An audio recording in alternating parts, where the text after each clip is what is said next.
there are plenty of people in the church that really hunger for a deeper understanding of the text and a deeper understanding of who God is and what God is doing in the world.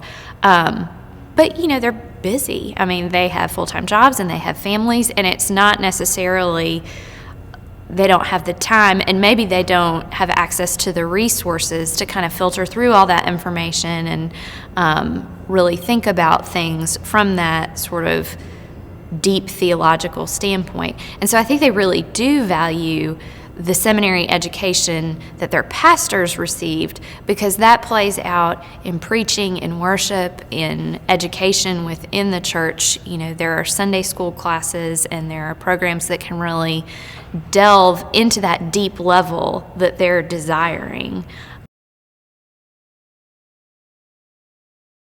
I have seen seminaries that are really sort of plugging into this multimedia idea and making things much more easily accessible for lay people to find access to, seminary journals that have articles and courses that are offered, not necessarily degree-granting courses, but recognizing that there are lay people that, really want to go beyond what they can find at Barnes & Noble and are finding opportunities to do that, whether it's actually going to a seminary and taking a course or finding materials online that may have an article and then a discussion guide that a group can do within a church context. So I do see seminaries kind of recognizing this need, not just to educate clergy, but that there are many people throughout the whole church that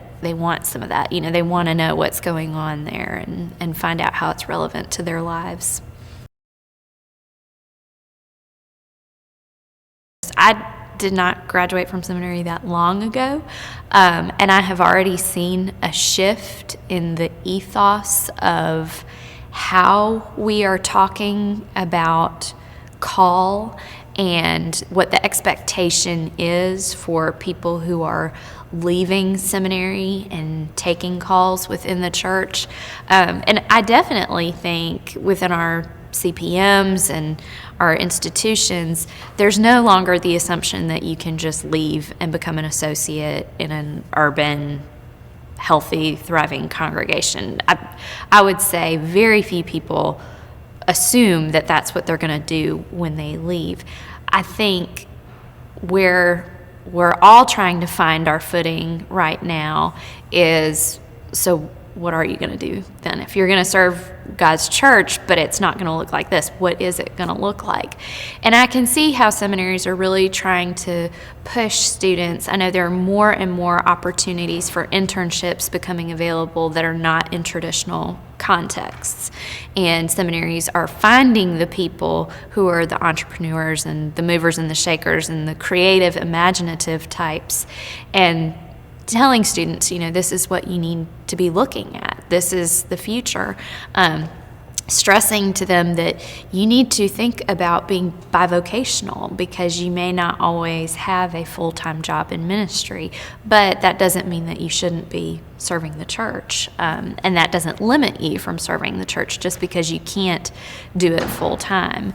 And so we've seen some great examples of students who have taken that idea and run with it with the support of their seminaries and with presbytery support, and really come up with some outside the box creative new ways of being church, and it's working.